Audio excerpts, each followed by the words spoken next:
Joining us now to dissect this long and winding high court case, we have political analyst Rebone Tau. Rebone, good evening, and thank you for joining us today. We heard in the insert there and also earlier on with Carl Niehaus alluding to the fact that this case has no merit and it was simply brought upon in order for S. Magashule not to be able to stand for the national elective conference that took place in December last year. What's your views on that take?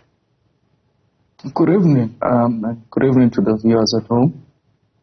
I think this case has been going on for some time and there's been postponements, but we can't take away the fact that there was asbestos, people in the Free State passed away, and Mr. Magashule should have his day in court, to answer the co-accused, on what they have been charged on, So the problem is that most ANC leaders never sometimes want to take responsibility. They would want to always make this about political scores that are settled within the party, So, we know about his former PA who's in the US, She has to also come home and as a case to answer. And I can tell you, if you talk to people in the Free State, they will tell you how Magashule was ruling through an iron fist in that province. A lot of things had to go via him. So I think he has a case to answer in court. Talking about that role of Magashule in the Free State, the provincial ANC conference has been marred with multiple delays and complaints from various structures in the province. Do you think the province is really ready to hold a credible conference in its current state? Unfortunately, when people look at the politics of the Free State, don't look at the historical context. When you engage with those that have been in the Free State, the Free State, for an example, had administrators from Little House in the early 2000s, late 90s, because the PEC then was dissolved, and this is what led to people like Musialo Kota, S. Magashule to be deployed to the National Assembly because of the divisions that took place in that province, because the province post-apartheid, had to be put together, and there was what we call the North and the South of Free State, and the divisions remained along those lines for a very long time, those from Bloemfontein and those from Paris, and they continue, and I think the ANC has not dealt with the challenges that have faced that province over the years, and these are things that happened under the leadership of the former president Thabo Mbeki, so these are not new things, the divisions that we're seeing in the Free State, they continue to happen, and unfortunately the ANC has not done a proper assessment on what it has caused these divisions for so long. The dangers of having provincial leaders having absolute influence on provincial structures, how do such influences affect the ANC broadly, especially at a national level?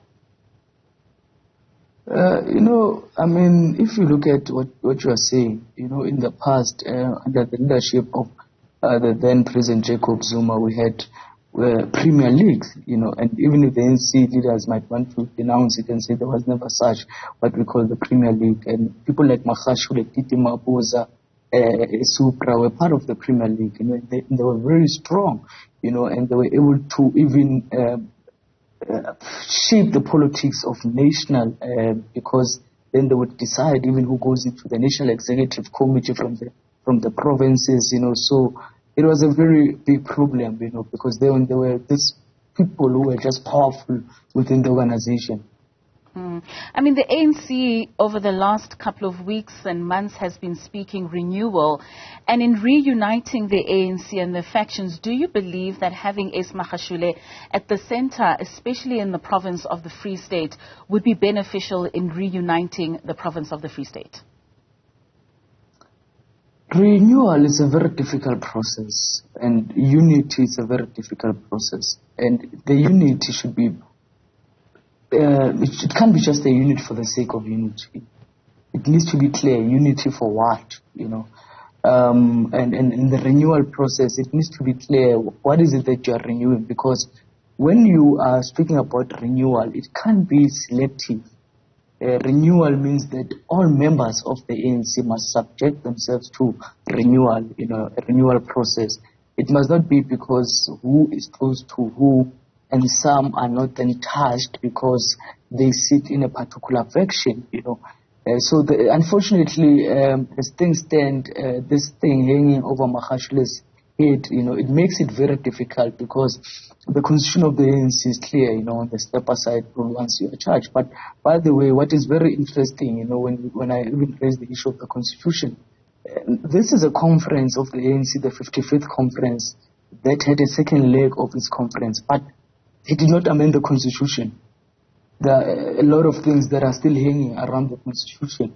So this is very also worrying because the step aside issue is still also not clear, because that amendment did not happen at conference. Then this then asks you, when they speak about renewal, if they even failed to do those amendments to the constitution, what renewal are they speaking about?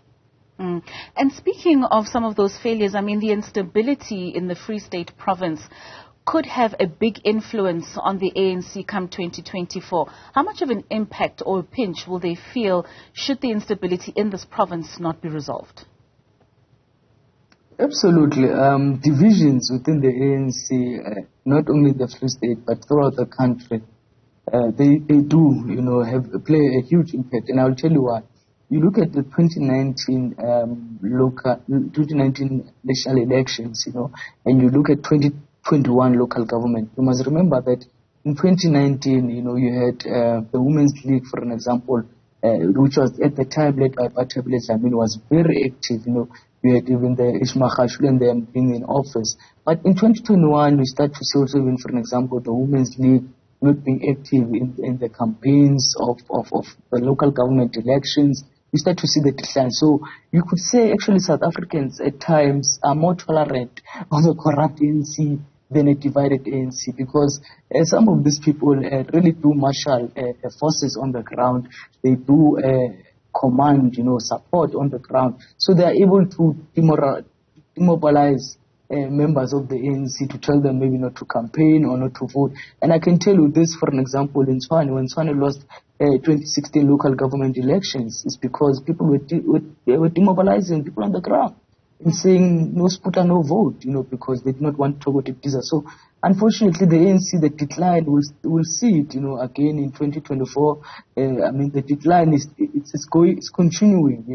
It shows that coalition politics in South Africa are here to stay with us. But in the rural areas, it won't be much of an impact. But in the urban areas, it will be. But also issues of service delivery, because some people will tell you that yes, Magashule might be gone, for an example, in the Free State, but the new leadership that is there, if you look at Mangaung, that is one of the most dirtiest cities in the Free State, and this being a metro, so people are also complaining that when they speak about this renewal, the people that come in don't do much, in terms of the mandate, what they have requested to do. And I can tell you, in the past, even when I spoke to some NEC members under the previous NEC who were deployed to the Free State, they will tell you that the IPC that was appointed was not very active. They were not calling meetings, and that Ismail Khashoggi was able to hold the organization together in the Free State. So there's been some who are saying that he was good and some say that he was bad for the Free State. All right. Thank you so much for your time this evening. That's Rebone Tau, political analyst, unpacking there the upcoming ANC Free State conference and the legacy that has been left behind by the former premier and former SG of the ANC, Ace Magashule.